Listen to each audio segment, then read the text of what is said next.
Right. Welcome everyone to the Cambridge Centre for World Christianity's worldwide seminar in the Lent term of 2021, still in Zoom and lockdown, but seminars will roll on nonetheless, and we're really happy that that's possible.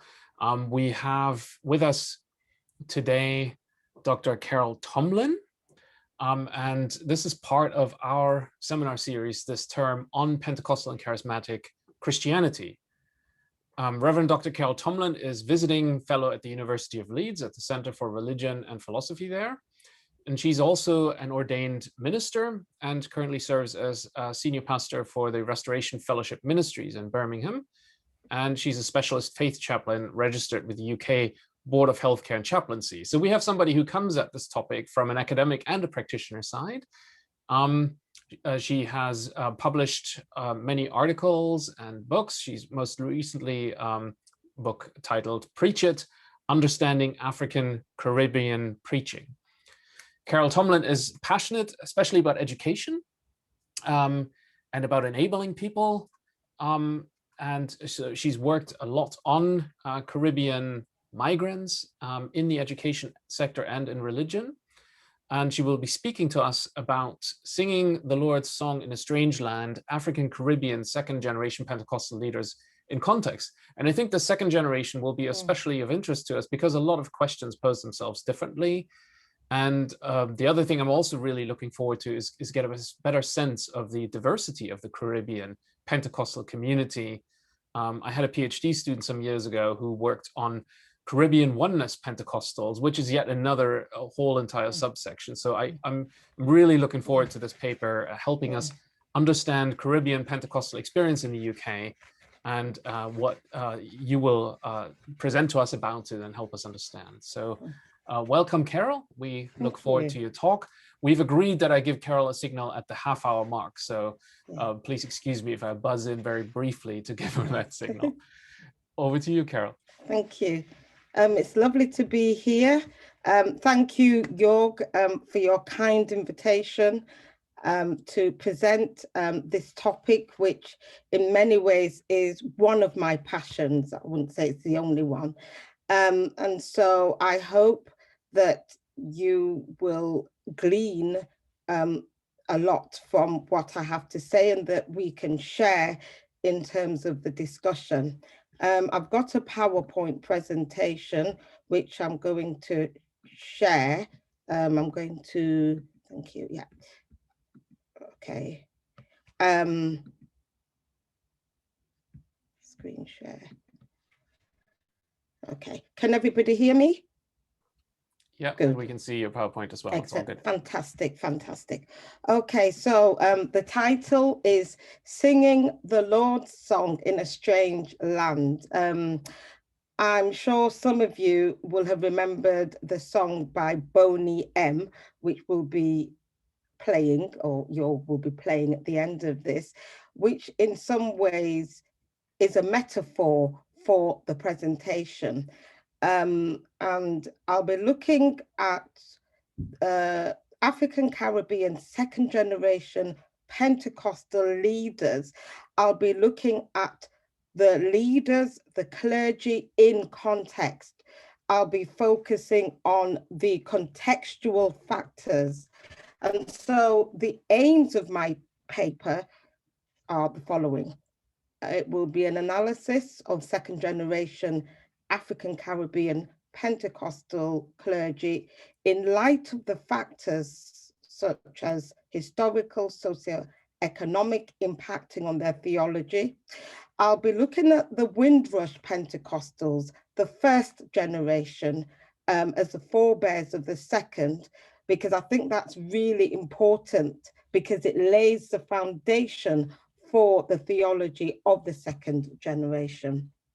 I'll be identifying the hallmarks, the features, the characteristics of Caribbean Pentecostalism and the theological strands of Caribbean Pentecostalism. And as Jorg rightly said, there were two main strands, but I've identified 5 within those 2 main strands i.e. the oneness and the Trinitarian positions. I will be looking at the influences of other branches of Pentecostalism. And this hasn't been researched. And so much of my analysis and research here is tentative. It's not been empirically tested, but these are, I'm just interrogating these at this present moment. And I will look at the influences and how they are reconfigured within the British context. And then I will interrogate wider socioeconomic issues, such as the positionality of Black Caribbean people in Britain, and outline the educational issues, matters that affect the theological disposition or influencing the hermeneutics of African Caribbean Pentecostals. And then I will look at the above and perhaps just pose some questions in terms of the challenges. And so all of this I will share, and I promise you I will share in no more than 50 minutes.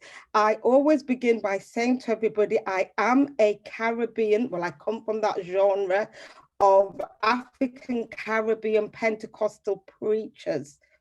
And therefore, there is a tendency sometimes to go over, but I'll have my academic hat on today, and I promise you that I will not go over. And plus, Jorg will indicate to me halfway through when it's time for me to wind down, okay?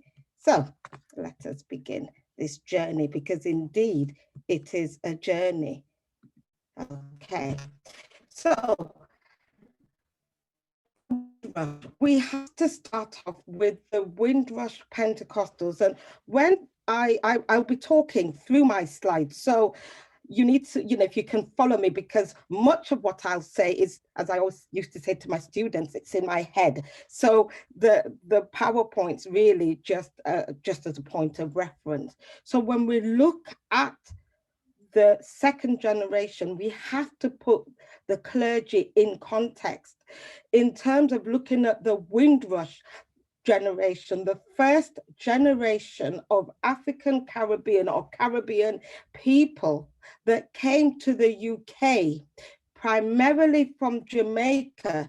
It's estimated that 60% of the Caribbean population that came to the UK were from Jamaica. And so from time to time, I'll be saying Jamaica, even though there were a number of different islands, such as those from St. Kitts. I live actually in West Yorkshire, where you have a huge Kittitian population, but by far they're Jamaicans in the UK. What is interesting is that they came during the post-war period, but many Caribbean individuals were actually in the UK before mass migration during the post-war period. They came as soldiers. Many came along with other former colonial individuals to work after and even before the mass migration. But it wasn't until 1948 that there was the beginning of the mass migration of Caribbean individuals to the UK. And this is important. For example, there were many Jamaicans. And when we're looking at the context, we have to look at what some writers call the push and pull factors. What was the push to the UK? What was the pull? The push was there was a Hurricane Charlie that had taken place in Jamaica, for example. And so there was economic hardship, which influenced individuals to come over. Armed with suitcases known as grips. That's the Jamaican term for a suitcase. My mother is 89 and she is a Jamaican Creole speaker and would often, so I grew up with this particular language. And so I didn't even know until I was 10 that a suitcase was called a suitcase, because I knew it as a grip, because that's what my mother called it, a grip. But, you know, that's another issue, and I could use that as a metaphor. But scholarly research on the establishment of these churches is really interesting. And at first, we saw a lot of white theologians, individuals like Clifford Hill, Ian McRoberts, Roswith Gerloff. They focused on the churches that were started by these Caribbean Windrush Pentecostals. And they were both in the Trinitarian and the oneness tradition. I'm not sure how many churches there are to date. There have been conservative estimates, but I would say that there are many, probably over 200, 300 different types that fall broadly within these two theological positions, Trinitarian or oneness. But we have to look at what were the reasons for the establishment of these churches, because that's very interesting. There's a grip, the suitcase that I was talking about, because all of this is interesting. Even we can do a whole analysis looking at this particular photograph. We can, but you know, that's not my brief, but I think it's important that we put this into context. What I can say is that life was extremely difficult for these Windrush individuals. And so there were a number of reasons why many, as I said, came from the Caribbean to the UK. Many that came from Jamaica, for example, desired worship. For them, in fact, before they came, there were two things that were said. They thought that the streets of England were paved with gold. That was number one. Secondly, they thought that England or the UK was a beacon of Christianity. And so they were bewildered to find that neither was the case. So there were different reasons why these churches were established, varying from the different styles in terms of liturgy, preaching. Those of you who know my work know that I'm a homiletic scholar, and I focus on the preaching styles, but also the worship styles as well. Even those Caribbean individuals who were Anglican and Methodist, because there were many Caribbean individuals, particularly those from Caribbean islands like St. Kitts and Nevis, who weren't Pentecostals. They were in fact Methodists. Many were actually from a Methodist background, but many defected to the Pentecostal tradition because of a whole raft of reasons, including racism, sometimes in covert forms. But there was also misunderstanding about the so-called stiff upper lip, or the cultural reservations displayed by some white British people. Some individuals, such as Oliver Lycite, who was the overseer, and I have issues with that term, but anyway, of the New Testament Church of God, he actually had a fantastic reception in the Pentecostal churches, white Pentecostal churches that he worshipped in when he first came to the UK in the Midlands. And so there were many reasons, but I think one of the, I suppose you could say, outstanding reasons was it was a buffer for the inequalities of life in Britain. So in every area of life, schooling, housing, employment, there were tremendous difficulties, there was racism, and unfortunately, I mean, the half really has not been told. I fortunately have been privileged to have first-hand accounts from my mother, but life was extremely tough. And so the churches acted as a buffer to the inequalities of life in Britain, even in terms of schooling. Sally Tomlinson's work, those of you in the field of education, she paints a bleak picture of the experiences of even Caribbean children and British-born children in the British education system. So there were several reasons. The context. So the other thing is we have to look at this within the wider historical context.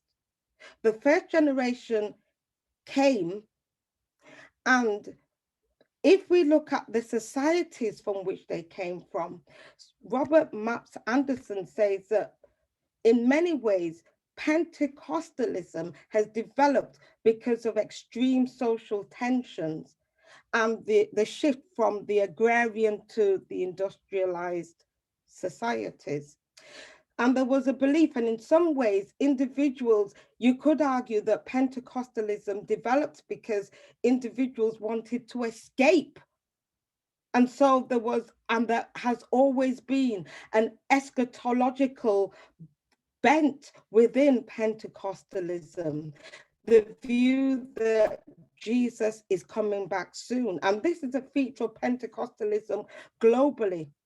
So likewise, the Caribbean people that came to the UK, and it was mainly men followed by women, they too experienced harsh conditions and challenges.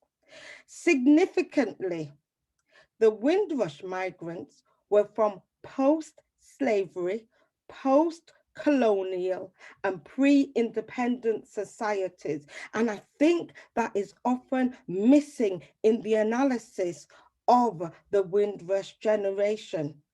They came from post-slavery, post-colonial, and pre-independent societies. What do I mean? People, and again, I'm using my mother as an example. When she came to the UK in 1954, Jamaica wasn't independent. Jamaica became independent in 1962. So they also came with a particular mindset. They came, England was seen as, obviously the motherland as a former colony, etc. But they came with a particular mindset. There were also issues of colorism, which was also a relic of the post-slavery and post-colonial context from which they came. So all of this is still, and that's not my brief, that element of it, but it is important when we're looking at the context for Pentecostalism. So even within Caribbean societies today, we see the persistence of the slavery and colonial legacy. And I think this is extremely important. What are the hallmarks of Caribbean Pentecostalism?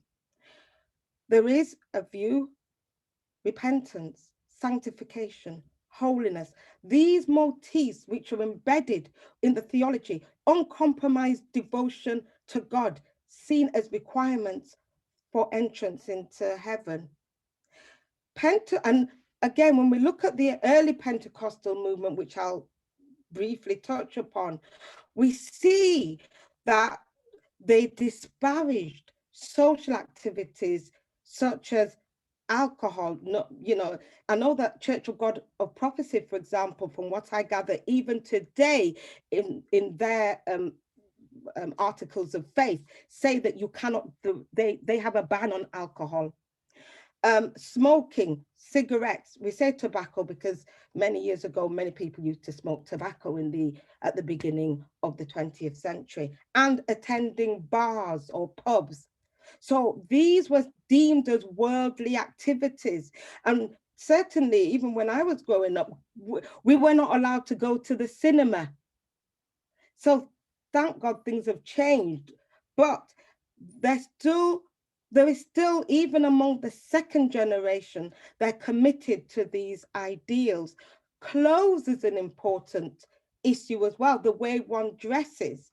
And that goes back to early Pentecostalism, when the movement began at the beginning of the 20th century, late 19th century. So holiness was represented in the clothes that you wore.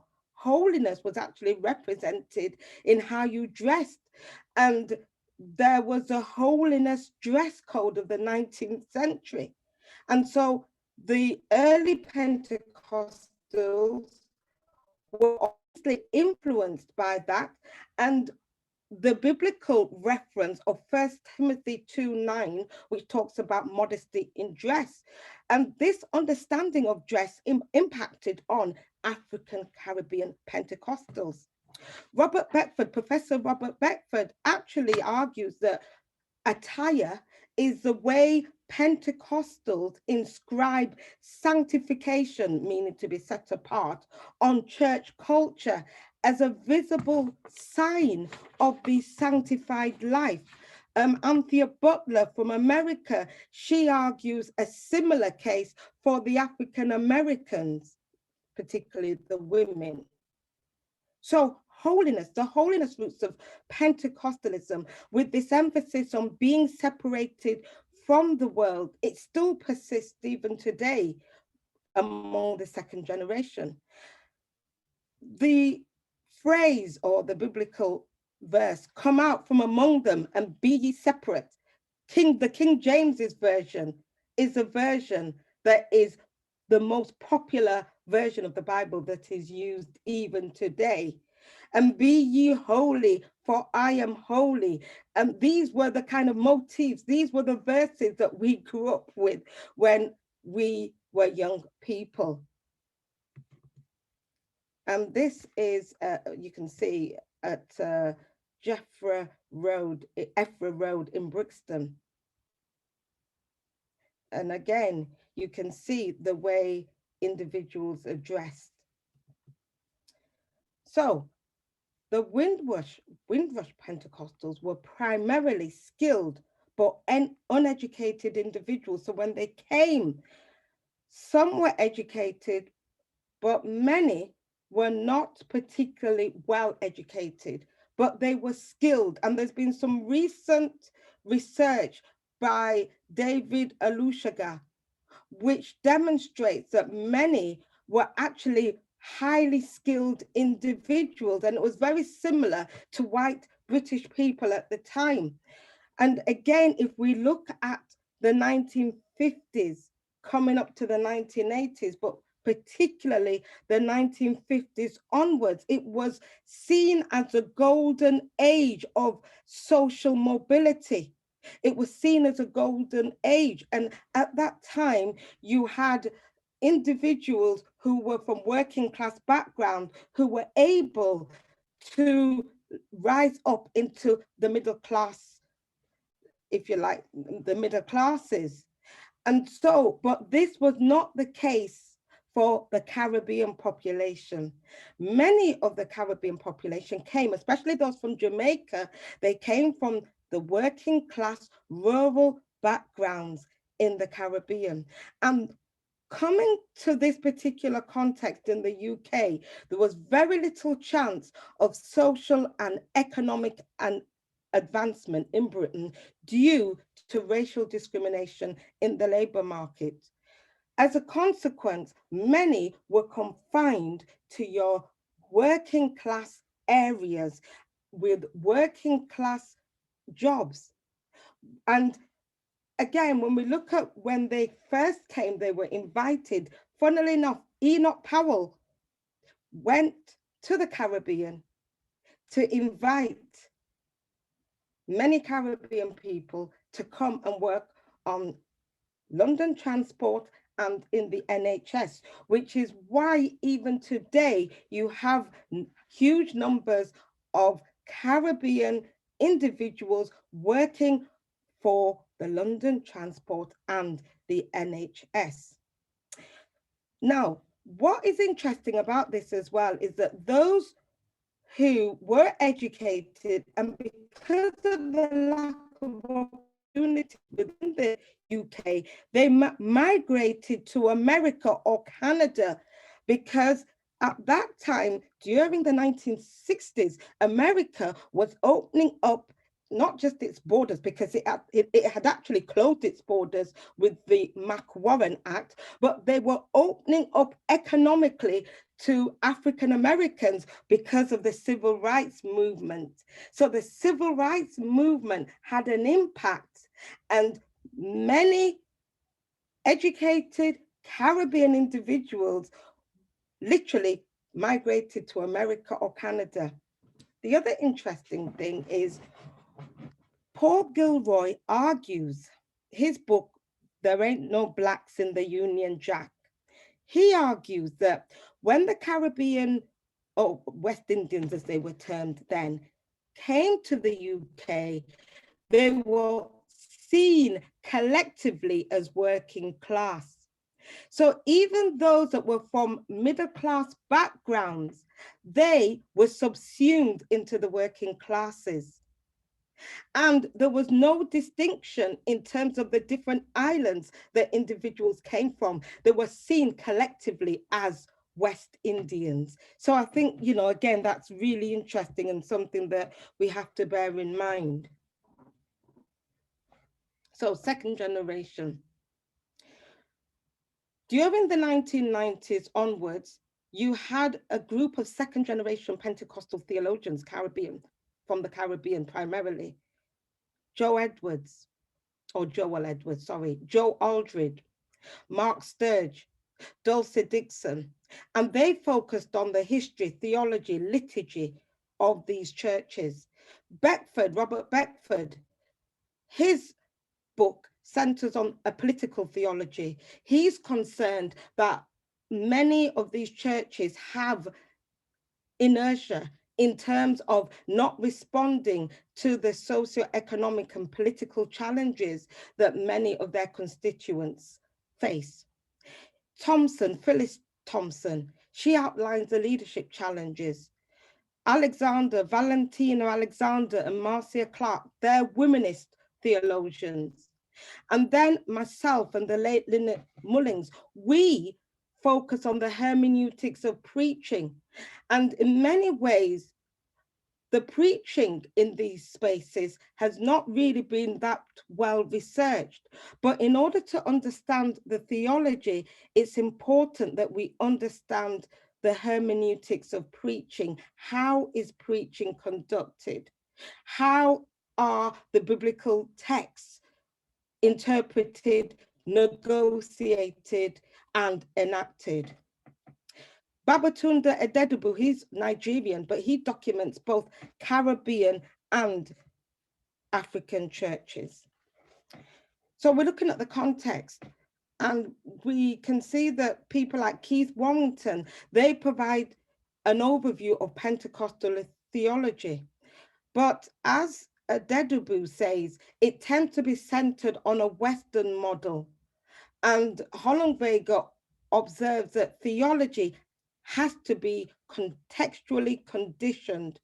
There isn't any one way in terms of the Pentecostal tradition. It has various offshoots, and the African Caribbean arm of it is only one offshoot.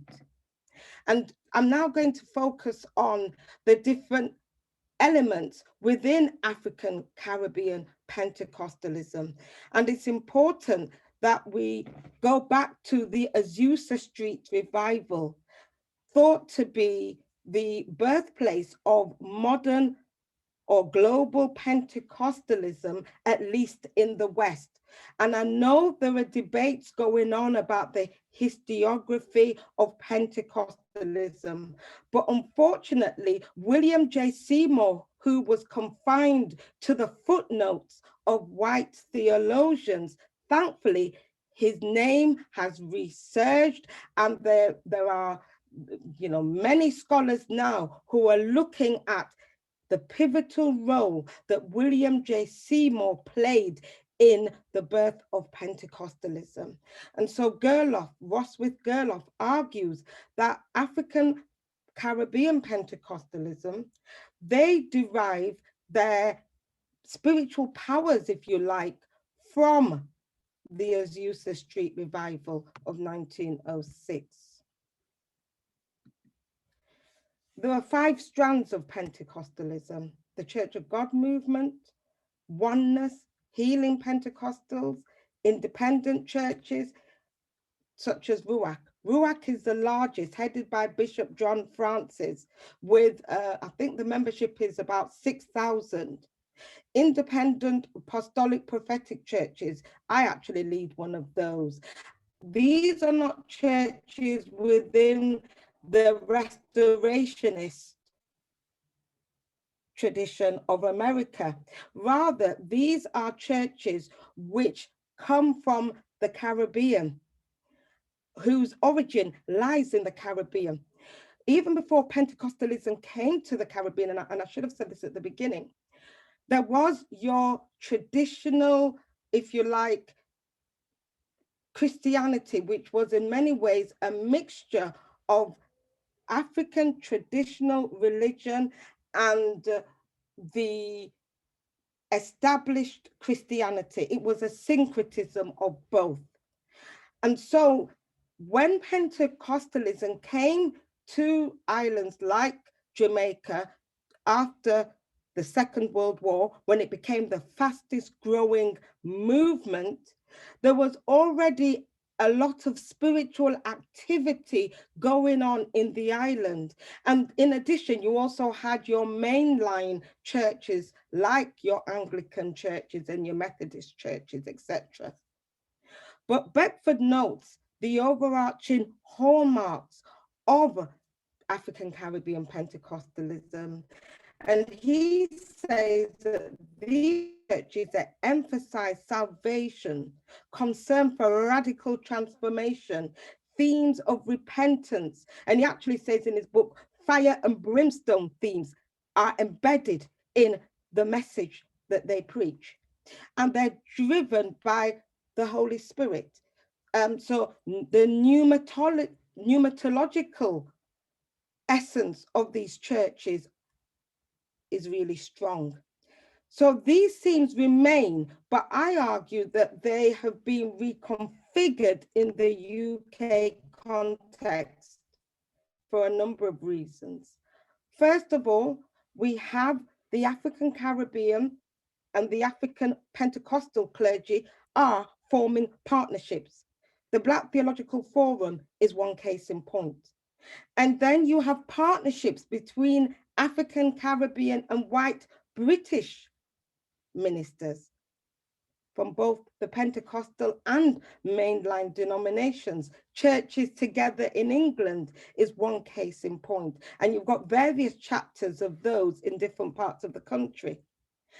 African Caribbean individuals, they attend or are members of predominantly African churches or newer Pentecostal churches.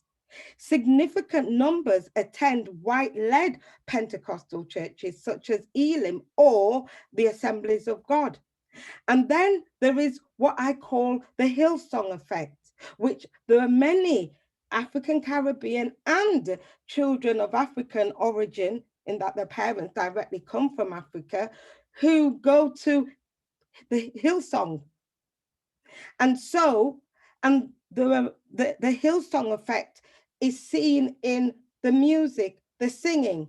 And so now when you go to a Caribbean church, embedded in the liturgy, in the singing, is Hillsong, Planet Shakers. These are Australian singers, musical genres that have impacted and embedded African Caribbean Pentecostalism. And I say that because liturgy affects theology. So I argue that a 6th theological tradition may well be emerging, but time will tell. Carol, this is about the half-hour mark. Fantastic, and this is great. I'm really taking my time. Great, thank you so much. That gives me an opportunity. Good. We also have the prosperity theology. Many Black and white Americans visit churches like Ruach. And we've got YouTube, we've got Facebook. So the prosperity theology or message is also permeated in the airwaves. So whether or not, and this is, again, I think really interesting, the seed sowing prosperity theology will take root in the UK among African Caribbean Pentecostals is debatable. And I argue it's debatable for three reasons. First of all, in America, certainly among the African Americans, there's a sizable middle class population. In contrast, Louise Archer's study finds that British Caribbean professionals are ambivalent about occupying an identity that is both Black and middle class. The second issue is that there are limited opportunities for working class African Caribbean people, particularly young men, to socially move up. So this will, I believe, restrict the full flow of the prosperity message. The other issue is that Paul McComb and myself, our research suggests that females in Black churches on both sides of the Atlantic are academically and professionally succeeding compared to their male counterparts. So this is interesting because what we're seeing now in these spaces is women leaders like myself emerging. So again, I mean, it's really fascinating what is happening within African Caribbean Pentecostal spaces. But the other issue is we still have to look at the context historically in terms of the second generation clergy. They have embraced quote unquote Blackness. I was thinking of, what's that famous film that came out, Black Panther. I could go do a whole analysis of that, but that demonstrated as well this move towards Blackness, whilst not negating the British identity. And much of that social political consciousness of themselves as Black individuals has been influenced by the African American civil rights and Black power movements in the 1960s, Roots, the program and the book Roots, and Rastafarianism.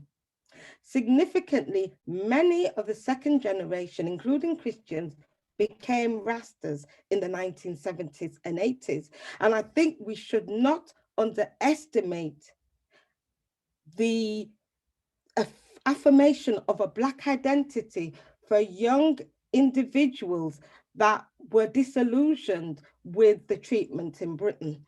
And I'm saying that because when I was growing up, I'm showing my age now, we were told that we were English because we were born in England. Yet when I went to school, the teachers would constantly refer to us as West Indians. Some of my peers were actually born in the Caribbean, but significant numbers of us had never stepped foot in the Caribbean, and yet we were told that we were West Indians. And so there was a demarcation and we were treated very differently. That's another story. And so the Rastafarian movement or religion took root in the 1970s and 80s. And if I can say, just for those of you who are not aware of how the Rastafarianism kind of came about, it came about in Jamaica when the Emperor Haile Selassie, or Rastafari, visited Jamaica, and around the 1930s, there was a lot of poverty. I mean, there still is, but nothing compared to what it was like in the 1930s.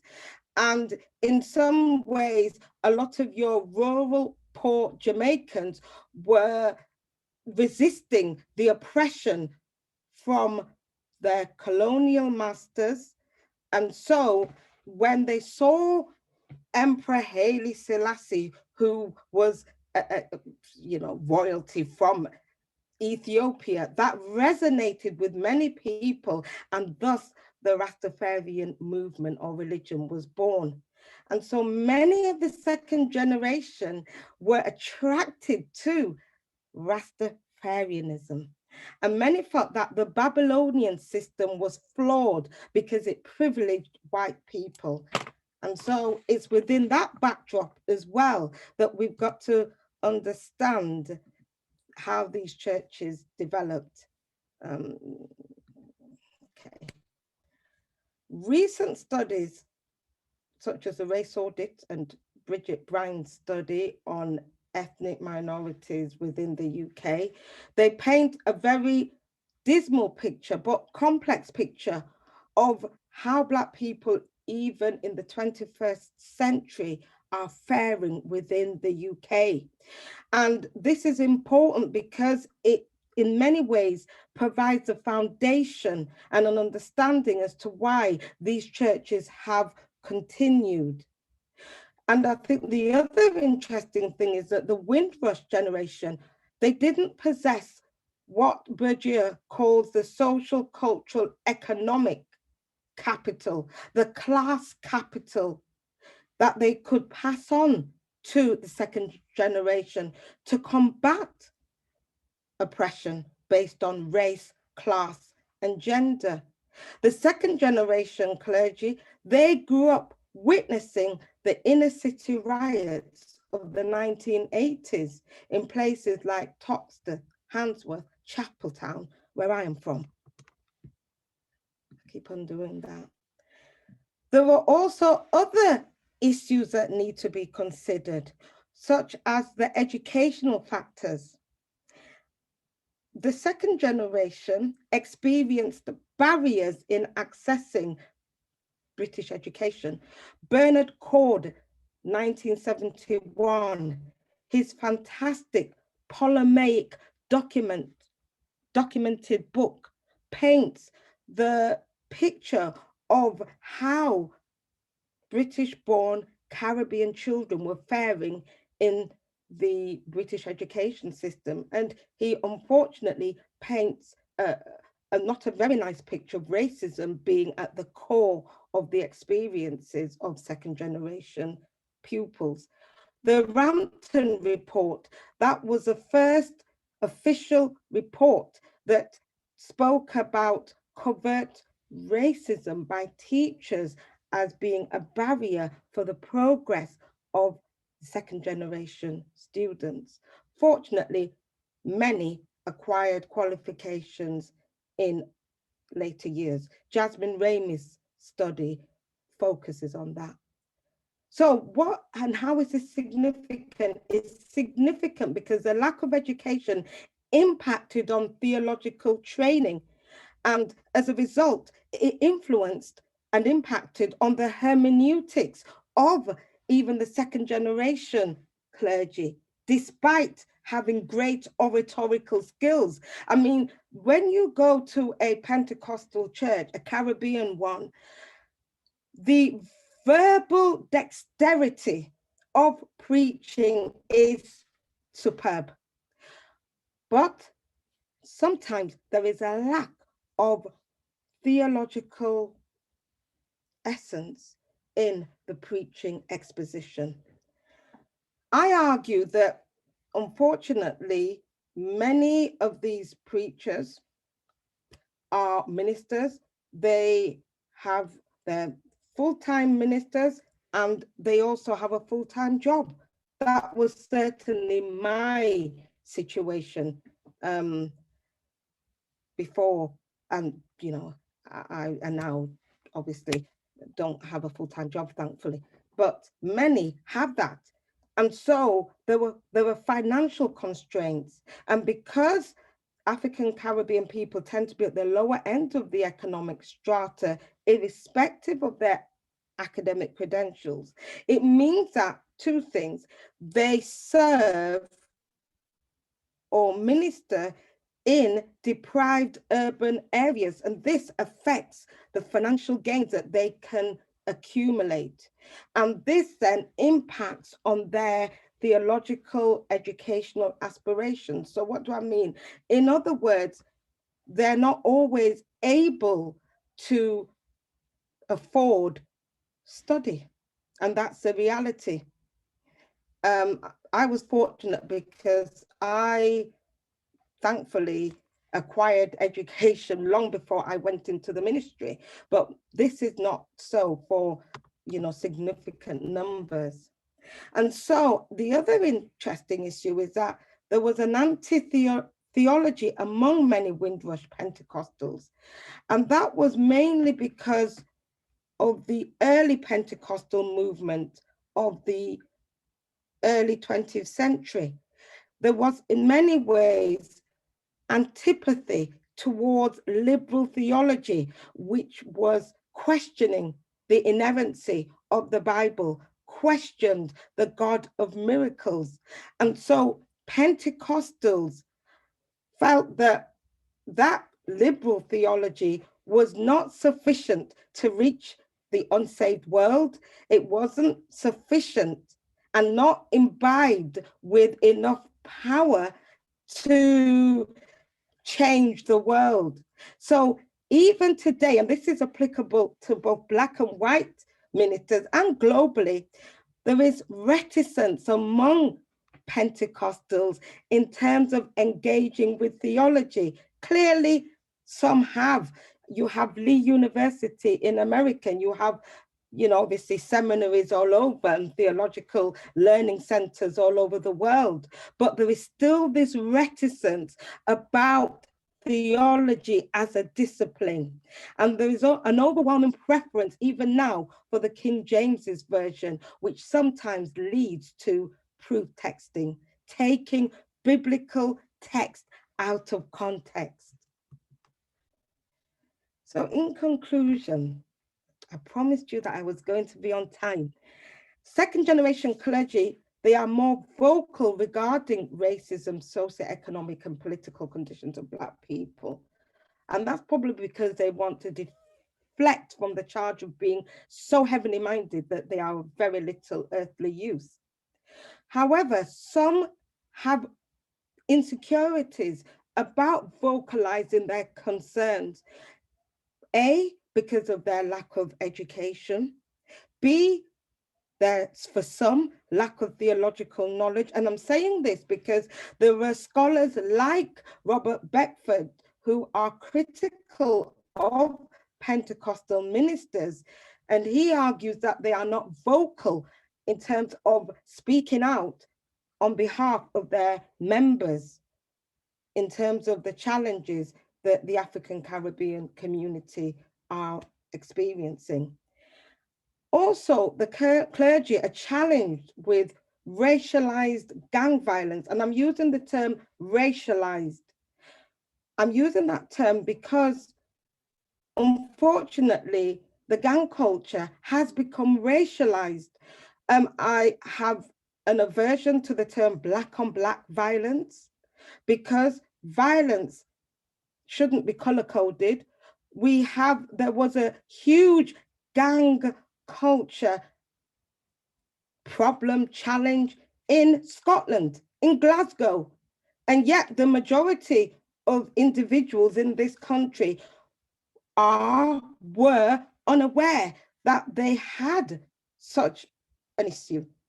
So the racialized, and this is one of the reasons why I use that term, but the fact remains there is an issue of a gang culture among, and I'm using the term Black, meaning African and African Caribbean, young, primarily men. The BLM agenda, Black Lives Matter agenda, and COVID, all of these are challenges that the second generation are faced with. Unfortunately, there have been unfair comparisons with the African American context. And I point out that in America, certainly among the African Americans, we have historically Black colleges and universities, that's HBCUs. And so there are over 100 historically Black colleges and universities. I've worked in 2, including Howard, one of the leading HBCUs. And there were opportunities, or there are opportunities, to discuss issues which impact on Black people. And also, in many of these institutions, there are theological, theology as a study. There are, theological training is also conducted in these institutions. So I argue that we've got to be sensitive to the loci of causality affecting the theology of a community of ministry practitioners. We have to be sensitive because our practice is always contextual.